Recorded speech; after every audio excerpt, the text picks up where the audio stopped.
we'd like to turn now to some traditional letterpress functions that our GTO is capable of performing. The GTO enables the offset printer to cope with the many demands of business form printing.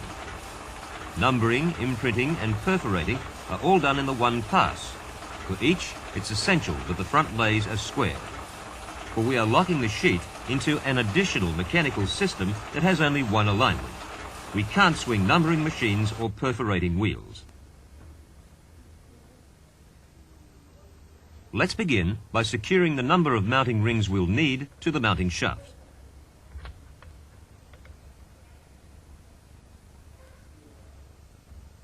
Then the shaft is installed into the press.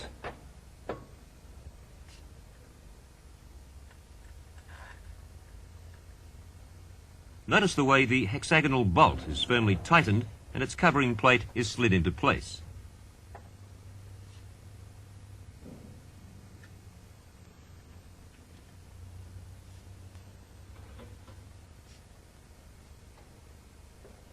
Using the hand crank, turn a sheet with the correctly positioned image through the press until it appears between the blanket and impression cylinder. Next, move the mounting rings laterally into their approximate position and lock them to the shaft.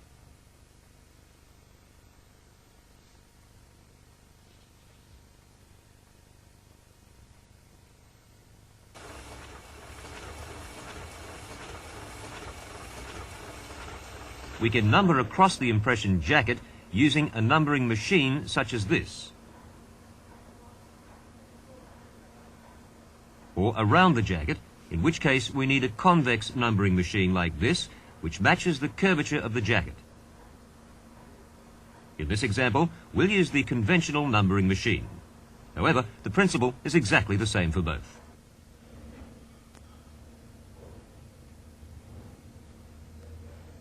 Mount the numbering machines to the mounting rings within the confines of the red scaled area.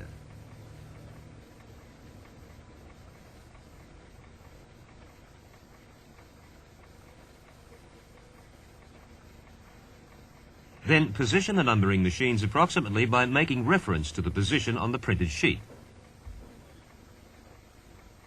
Now we're ready to place the inking unit into its guide brackets and push it completely to its stops, making sure that the unit gear engages with the machine drive gear on the drive side of the press. The inking unit is secured into its bracket by engaging the two wing screws.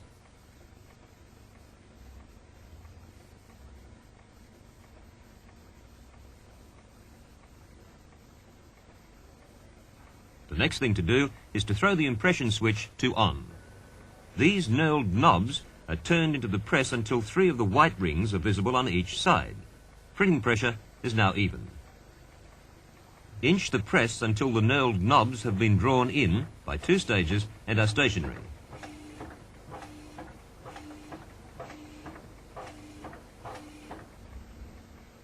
Take the steel roller setting ring and insert it between the mounting ring and the inking roller. Roller adjustment can now occur. When the setting is correct, there should be slight pressure as the setting ring is inserted.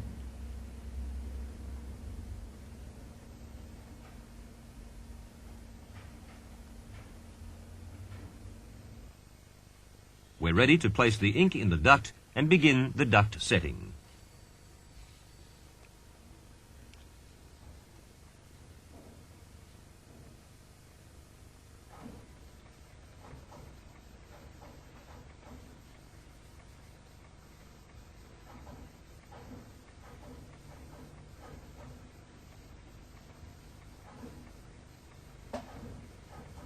Having done this, the next step is to feed a number of sheets through the press and turn the knurled knobs into the press until the numbering unit prints correctly.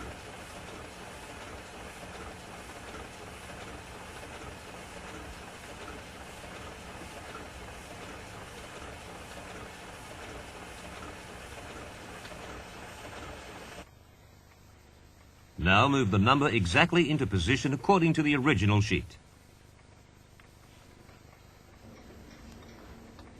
Next, we'll need to secure the activating cams to the appropriate mounting shafts.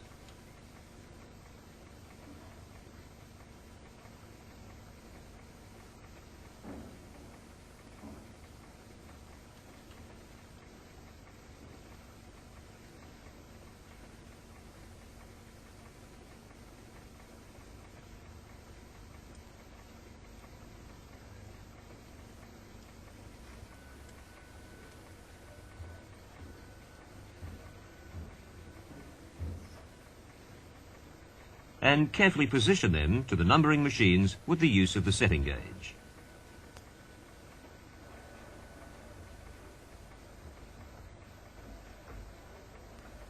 Make sure that the activating levers on all numbering machines have been depressed towards the mounting ring. Now turn the press over by hand, one complete revolution, to check that everything works properly before starting the press.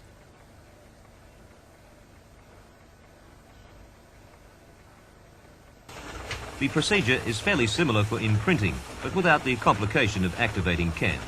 Let's do it.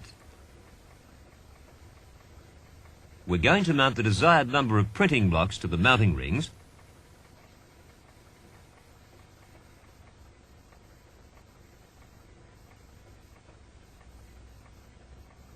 and attach the imprinting plate to the block,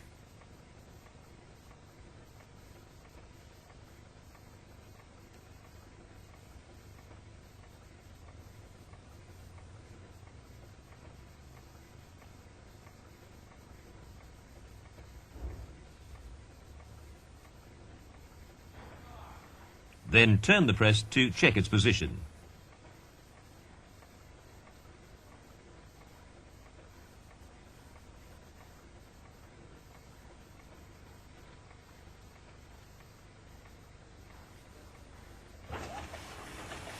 If it looks close, take a print.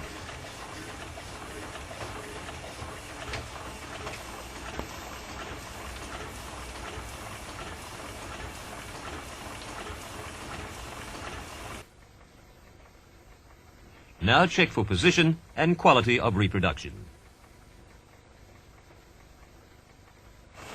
Finally, let's set up for perforating. This is done around the cylinder with perforating wheels. Once again, we're going to hand crank a sheet which has a correctly positioned image on it through the press until it appears between the blanket and impression cylinder, and then secure the perforation attachment to the appropriate mounting shaft.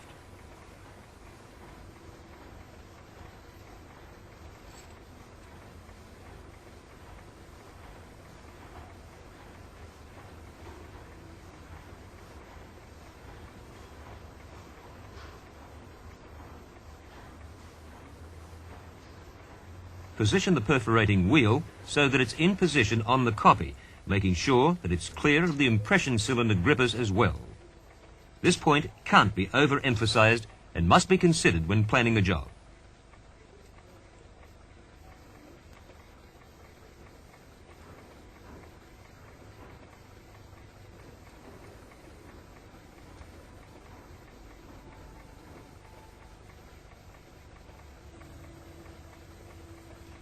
The next step is to adjust the tension of the perforation wheel to the impression cylinder jacket.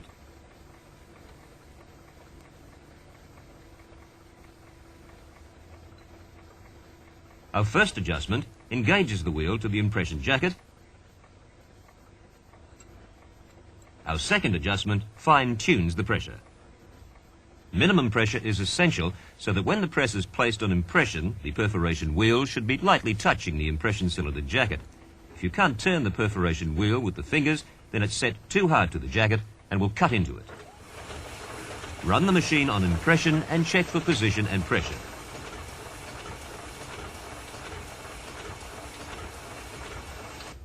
Now fold the sheet along the perforation and hold it to the light. The fold should open the perforation if the wheel is cutting through the paper. We're really modifying the press when we do these things, so care is the keynote. A good rule to follow is once the procedure is underway, don't allow anything to interrupt it.